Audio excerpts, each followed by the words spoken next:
ಯೋಗಿ ಶಿವ ನಮಗೆ ತಾತ. ಬಸವಣ್ಣನ ಅಪ್ಪ ಇದ್ರೆ ಯೋಗಿ ಶಿವ ನಮ್ಮ ತಾತ. ನಮ್ಮ ಮೂಲ ಯಾಕೆ ಈಗ ಕ್ರಿಶ್ಚಿಯನ್ ಧರ್ಮದಲ್ಲಿ ಏನು ಹೇಳ್ತಾರೆ, ಆಡಮ್ ಮತ್ತು ಈವ್ ಅಂತ ಹೇಳ್ತಾರೆ ನಮ್ಮ ಮೂಲ ಪುರುಷರು.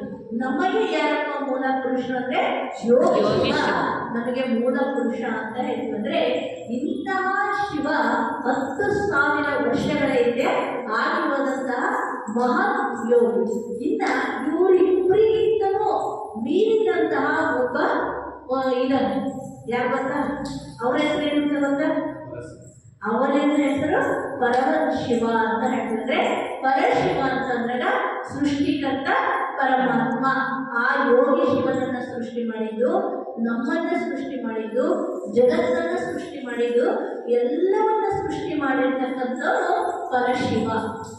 ನಾವು ಈಗ ಇಷ್ಟೋದನ್ನ ನಾವು ಪೂಜೆ ಮಾಡಿದ್ದೇನನ್ನ ಪರಶಿವನನ್ನ. ಪರಶಿವನನ್ನ ಪೂಜೆ ಮಾಡಿದ್ರೆ ಎಲ್ಲವೂ ಅವುಗಳಲ್ಲೇ ಅಡಗಿದೆ. ಇಡೀ ಜಗತ್ತೇ ಪರಶಿವನಲ್ಲೇ ಅಡಗಿರ್ಬೇಕಾದ್ರೆ ನಾವು ಅದೊಂದು ಸ್ವಲ್ಪ ಇದೊಂದು ಸ್ವಲ್ಪ ಮಾಡೋದಕ್ಕಿಂತಲೂ ಇಷ್ಟಲಿಂಗದಲ್ಲೇ ಇಡೀ ಜಗತ್ತು ಇದೆ.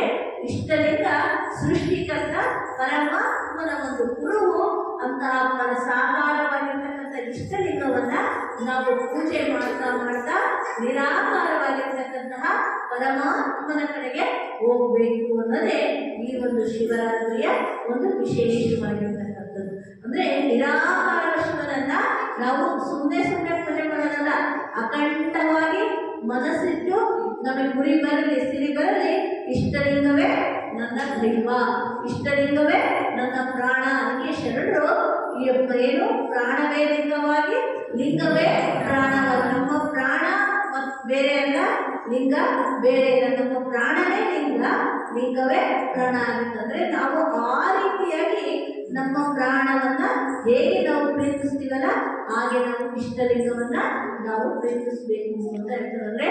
ನಮ್ಮನ್ನ ಸೃಷ್ಟಿ ಮಾಡಿದಂತಹ ಆ ಪರಶಿವನನ್ನ ನಾವು ಪೂಜೆಯನ್ನ ಮಾಡಬೇಕು. ಕಾಲ್ಪನಿಕ ವ್ಯಕ್ತಿಗಿಂತಲೂ ನಮಗೆ ನಿಜವಾಗಿರ್ತಕ್ಕಂಥ ಯೋಗಿ ಶಿವನನ್ನ. ಅದಕ್ಕೆ ಇವತ್ತು ಇನ್ನೊಂದು ಅರ್ಥದ ಪ್ರಕಾರ ಇವತ್ತು ಯೋಗಿ ಶಿವ ತಪಸ್ಸಿಗೆ ಕುಳಿತಂತಹ ಒಂದು ದಿನ ಅಂತ ಹೇಳ್ತಿದ್ರೆ, ಪರಮ ಯೋಗಿ ಶಿವ ಕುತ್ಕೊಂಡ್ಬಿಟ್ಟು ತಪಸ್ಸನ್ನ ಆಚರಣೆಯನ್ನ ಮಾಡ್ತಕ್ಕಂಥ ಒಂದು ದಿನ. ಅದಕ್ಕೆ ಈ ಒಂದು ಹಬ್ಬದಲ್ಲಿ ಏನಪ್ಪ ವಿಶೇಷ ಅಂತಂದ್ರೆ ತಪಸ್ಸನ್ನ ಮಾಡುವಂಥದ್ದು. ಎಲ್ಲರೂ ತಪಸ್ಸು ಸರಳವಾಗಿ ಇರ್ತಕ್ಕಂಥ ಹಬ್ಬ. ಇವತ್ತು ಯಾರು ಅಡುಗೆ ಏನು ಮಾಡಂಗಿಲ್ಲ ನೋಡಿ, ಎಲ್ಲ ಹಬ್ಬದಲ್ಲೂ ಅಡುಗೆ ಮಾಡ್ತಾರೆ, ಎಲ್ಲ ಮಾಡ್ತಾರೆ.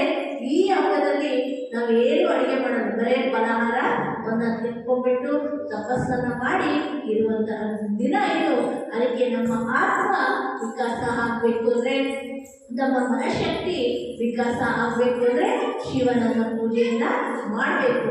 ಶಿವನ ಒಂದು ಧ್ಯಾನವನ್ನ ನಾವು ಮಾಡಬೇಕು. ಶಿವನ ಜೊತೆಗೆ ನಾವು ಇರಬೇಕು. ಅದಕ್ಕೆ ಶಿವನಾಮವು ಕಾಮಧೇನು ಕಾಣಿರು ಅಂತ ಹೇಳ್ತಾರೆ. ಶಿವನ ನಾಮವೇ ನಮಗೆ ಕಾಮಧೇನು, ಶಿವನಾಮ ಕಲ್ಪ ವೃಕ್ಷವಯ್ಯ ಅಂತ ಹೇಳ್ತಾರೆ. ಅಂದ್ರೆ ಈ ಶಿವನ ನಾಮ, ಶಿವ ಅಂತಂದ್ರೆ ಮಂಗಳ, ಶಿವ ಅಂದ್ರೆ ಬೆಳಕು, ಶಿವ ಅಂದ್ರೆ ಕಲ್ಯಾಣಕಾರಿ. ಅಂದ್ರೆ ಶಿವ ಅಂತಂದ್ರೆ ಒಂದು ಸುಪ್ರೀಂ ಎನರ್ಜಿ, ಅದೊಂದು ದೈವಿ ಶಕ್ತಿ. ಶಿವ ಅಂದ ತಕ್ಷಣ ಅಂತ ಒಂದು ಸುಪ್ರೀಂ ಶಕ್ತಿಯನ್ನ ನಾವು ಪಡ್ಕೋಬೇಕು.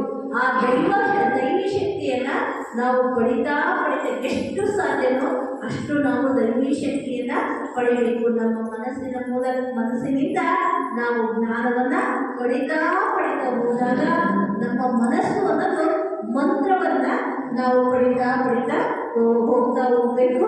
ನಮ್ಮ ಮನಸ್ಸು ವಿಕಾಸದಾಗ್ತಾ ಹೋಗ್ಬೇಕು. ಅಂದ್ರೆ ಬಸವಣ್ಣನವರ ಅದನ್ನ ಶಿವನನ್ನ ನಮಗೆ ತೋರಿಸಿಕೊಟ್ಟಂತವ್ರು ಯಾರಪ್ಪ ಅಂತಂದ್ರೆ, ಯಾರ ಶಿವನನ್ನ ತೋರಿಸ್ಕೊಟ್ಟವ್ರೆ ಅವ್ರು ಮಾಡಿಬಿಟ್ರೆ ನೀವು ಕೇಳಿ, ಅವ್ರು ನೀವು ಪ್ರವಚನದಲ್ಲಿ ಅವ್ರಿಗೆ ಇದು ಮಾಡ್ತಾರೆ.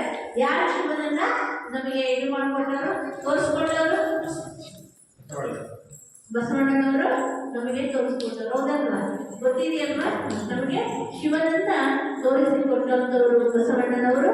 ಅಂತಹ ಬಸವಣ್ಣನವರನ್ನ ನಾವು ಪೂಜೆ ಮಾಡೋದಕ್ಕೂ ಮೊದಲು ನಾವು ಬಸವಣ್ಣನವರನ್ನ ಗುರು ಸ್ಮರಣೆಯನ್ನ ನಾವು ಏನೇ ಒಂದು ಕಾಯಕವನ್ನು ಮಾಡಲಿ, ಏನೇ ಮಾಡಿ ಮೊಟ್ಟ ಮೊದಲಿಗೆ ಗುರು ಸ್ಮರಣೆಯನ್ನ ನಾವು ಮಾಡಬೇಕು ಅಂತ ಹೇಳ್ತಾರೆ. ಗುರು ಸ್ಮರಣೆ ನಂತರ ನಾವು ದೇವ ಸ್ಮರಣೆ. ಅದಕ್ಕೆ ಹೇಳ್ತಾರೆ ನಾನು ನೀನು ಬಸವ ಬಸವ ಎನ್ನುತ್ತಿದ್ದೇನೆಯ ಗುಹೇಶ್ವರ ಅಂತ ಹೇಳ್ತಾರೆ. ನಾನು ನೀನು ಇಬ್ರು ಸಹ ಬಸವ ಬಸವ ಅಂತ ಇದ್ದೀವಿ.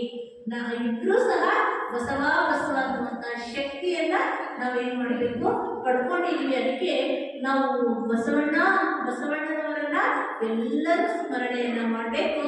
ಅಂತ ಬಸವ ಶಕ್ತಿಯನ್ನ ಮತ್ತೆ ಶಿವನ ಶಕ್ತಿಯನ್ನ ನಾವು ಒಗ್ಗೂಡಿಸ್ಕೋಬೇಕು ಅಂತಂದ್ರೆ ಗುರು ಸ್ಮರಣೆಯನ್ನು ಮಾಡಬೇಕು, ಶಿವನ ಸ್ಮರಣೆಯನ್ನು ನಾವು ಮಾಡಬೇಕು. ಅಂತ ಸ್ಮರಣೆಯಲ್ಲಿ ತಾವೆಲ್ಲರೂ ಸಹ ಭಾಗವಾಗಿದ್ದೀರಾ.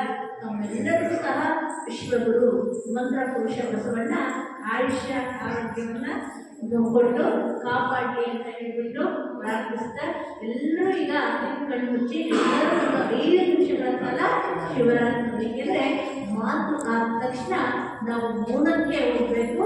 ಎಲ್ಲರ ಮೌನದಿಂದ ಪರಮಾತ್ಮನ ಒಂದು ಧ್ಯಾನವನ್ನ ಮಾಡೋಣ. ಕಣ್ಣು ಮುಚ್ಚಿ